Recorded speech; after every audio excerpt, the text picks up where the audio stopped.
COVID-19 tremendously changed the way we live in today in so many aspects. So how do you think we should address COVID-19 consequences with high technology such as AI, ML, robotics? And could you name some of the use cases that technologies have tackled the pandemic? How is the impact and how much more we can do to develop further? So let me present Mr. Hedis from Audacity. He will be sharing with us his keynote speech as well as his perspective on this specific topic. So Hedis?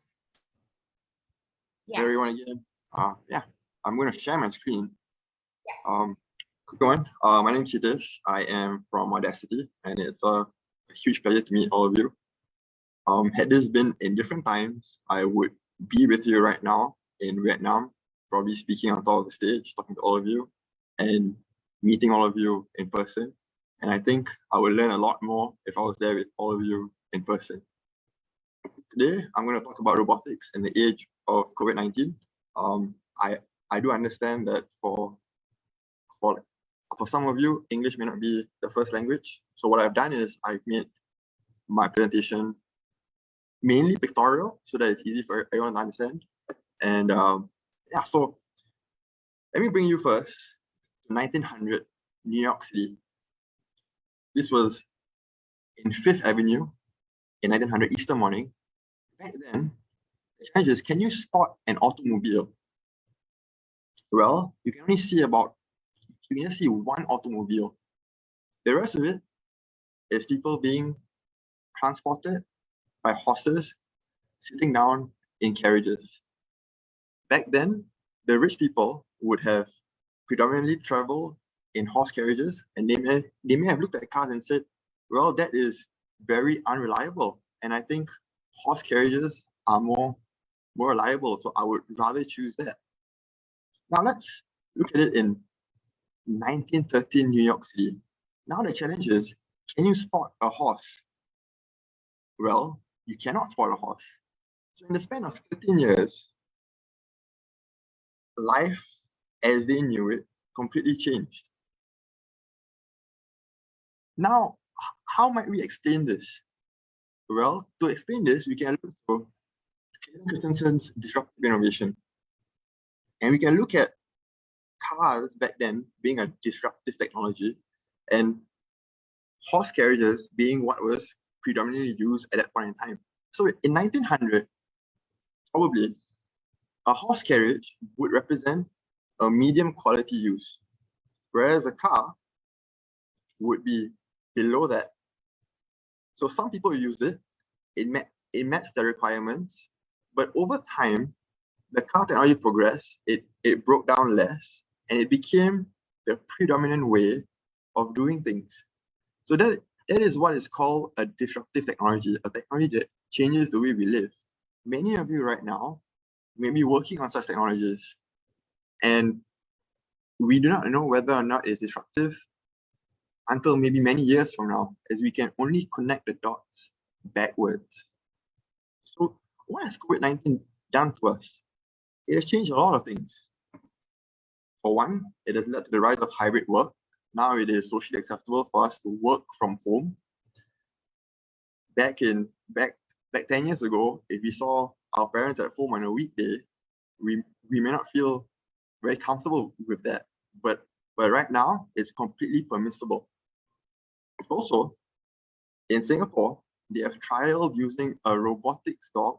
This dog is called Spot by Boston Dynamics, and it is being used in parks in Singapore as a safe distancing officer. So basically what it does is it tells people to stay apart, to keep apart. Who would have thought that 5 years ago? Also, I mean, a bit closer to home, we have our dear Omni robots more predominantly in schools. So right now, if you are sick with COVID, you could potentially be attending school from a bed at home using a telepresence robot. And also closer to home, there's a rise in food delivery. People are staying at home more often, we are ordering more, but at the same time, people are taking less rides from point to point.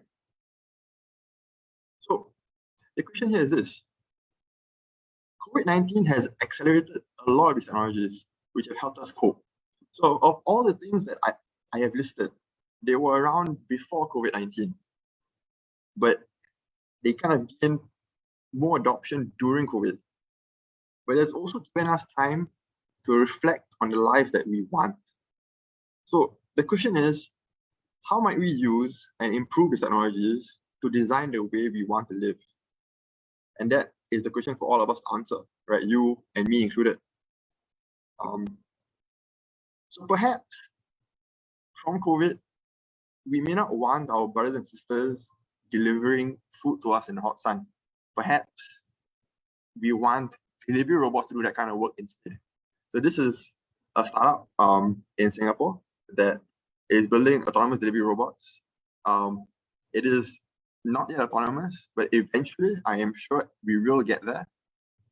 And they have been trialing it around in the school areas, and it has been well received. And you can see that these bots look quite cute and attractive, and people have been taking pictures of them and posting it on Instagram and on Telegram and on Facebook.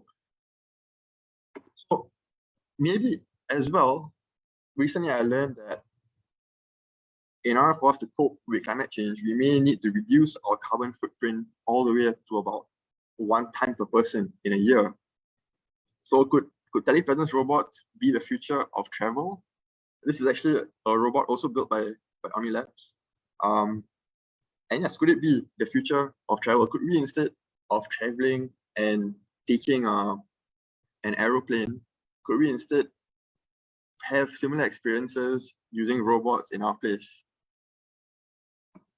Well, as of now, not yet, but it seems clearly that we need smarter robots.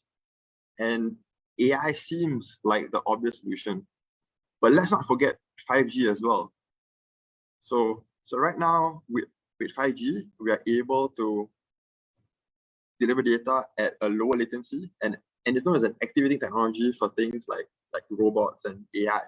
So with 5G, a lot of the things that we wanted to do now can be done, as we can transmit data much faster and at a much lower latency. So yes, so will the technologies that we have adopted today, for it to be potentially disruptive, it needs to keep on improving. And that's what you and me are doing right now. We are building smarter robots. So as we try to build this disruptive technology, and maybe 13 years from now, you and me will sit down and be like, oh, that's the way we live right now. Maybe each one of us will have an Omni Labs robot, and it might be a way of life. We might speak to our robots. We might, take orders from our robots. Who knows? But let's look at first. This is known as the Gartner's hype cycle. If you look at the top of, if you look at this area between innovation trigger and true disillusionment, you will see smart robots being right at the top. It's right now in the peak of inflated expectations. So there are a lot of expectations for smart robots, and people believe, Gartner believes that in about 5 to 10 years, we will see smart robots. To be honest, it could come faster than that. It could come later than that. I do not know. I can only connect the dots backwards. But it is for you and me to imagine that future. So thank you very much, everyone.